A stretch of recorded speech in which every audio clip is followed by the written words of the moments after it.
کہ MQM یہ سمجھتی ہے اور وفاداری کا تقاضا یہی ہے کہ جس طرح ڈسٹرکٹ اور ڈویژن ہے ہم صوبوں کو محض ایک ایڈمنسٹریٹو یونٹ سمجھے. یہ دھرتی ماں نہیں ہے، دھرتی ماں پاکستان ہے. اور اگر وہ ایڈمنسٹریٹو یونٹ ہے تو عوام کی ضرورت کے تحت آبادی کے اضافے کے ساتھ ان کا بھی بڑھایا جانا ضروری ہے اور حب الوطنی کا تقاضا ہے. جو کوئی بھی صوبوں کی تقسیم کو غداری کہتا ہے اس سے بڑا غدار کوئی نہیں ہے. اس کا مقصد ہے وہ صوبے کو صوبہ نہیں کسی دیش کے خواب کے طور پر زندہ رکھنا چاہتا ہے. یہی وہی سازش تھی اردو کے ذریعے، اردو کے خلاف سازش کر کے اس ملک کے پاکستان کو، قائد اعظم کے پاکستان کو دولخت کیا گیا. قائد اعظم کے پاکستان میں مکمل طور پہ پورے پاکستان کا یہ مشترکہ فیصلہ تھا کہ پاکستان کی قومی زبان اردو ہوگی، لیکن ہمیں قائد اعظم کے پاکستان سے بھٹو کے پاکستان میں دھکیل دیا گیا. اور یہ بھٹو کے پاکستان میں، بھٹو صاحب کے دور میں، پاکستان پیپلز پارٹی کے دور میں یہ ہوا ہے. تقسیم پاکستان کے بعد جب پہلی دفعہ مختلف صوبائی اسمبلیوں میں صوبائی زبانوں کے بارے میں فیصلہ ہوا تو میں سلام پیش کرتا ہوں پنجاب کو، KPK کو، بلوچستان کو، جنہوں نے اردو کی اہمیت کو، اردو کو اپنے لیے انعام اور احسان سمجھتے ہوئے، اردو کو اپنا سمجھتے ہوئے اپنے صوبے کے لیے صوبائی زبان کا اعلان کیا تھا. مسئلہ یہاں پہ تھا، یہاں پہ کچھ لوگ سندھو دیش کا خواب سجائے بیٹھے ہیں اور اردو کو اپنے لیے سب سے بڑی دیوار سمجھتے ہیں، اور اس دیوار کو گرا دینے کے دن آج ہم یہاں موجود ہیں.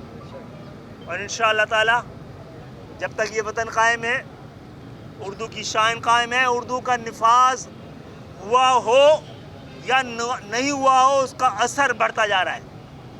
آج صرف بر صغیر میں نہیں، پاکستان، ہندوستان اور بنگلہ دیش میں نہیں،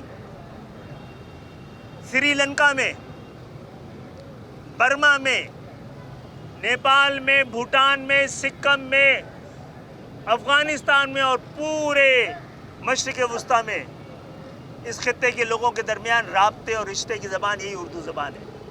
جو 2018 میں جس طرح کے الیکشن ہوئے، جو بھی ہونے والے بلدیاتی الیکشن ہوئے ہیں، اس کی بھی پوری تاریخ ہے. یہ تاریخ وہیں شروع ہوتی ہے کہ فاطمہ جناح کو ہرا کر پاکستان کو ہروا دیا گیا تھا، پاکستان کی جمہوریت کو ہروا دیا گیا تھا، پاکستان کے استحکام کو ہروا دیا گیا تھا اور پاکستان کو طاقت کا غلام بنا دیا گیا تھا.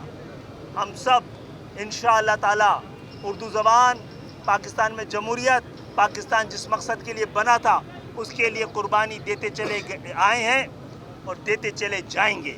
اور انشاءاللہ تعالی ہماری یہ قربانیاں رائیگاں نہیں جائیں گی. ہمارا ایمان ہے اور پاکستان کے اندر ہم ایک ایسا انقلاب لا چکے ہیں اپنے حصے کا اور پورے پاکستان میں لائیں گے.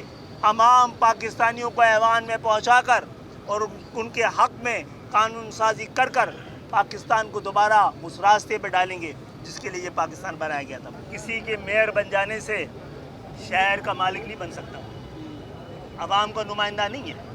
MQM نے 2015 میں اکیلا جتنی ووٹ لیے تھے اس کا آدھے ووٹ سے سب میں تقسیم ہوئے جناب عالی.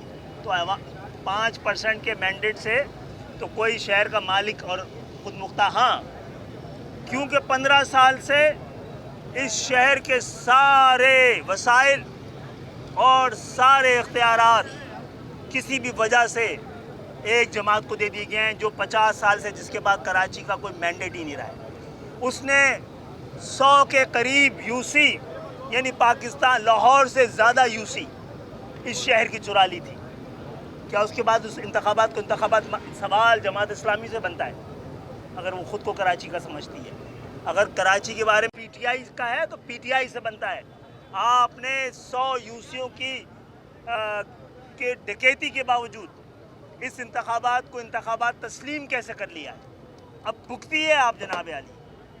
MQM اگر اقتدار کی لالچ رکھتی تو جناب اتنی سیٹیں تو ہم بھی جیت لیتے، کسی کے ساتھ مکا کرا کر میئر تو ہمارا بھی بن جاتا.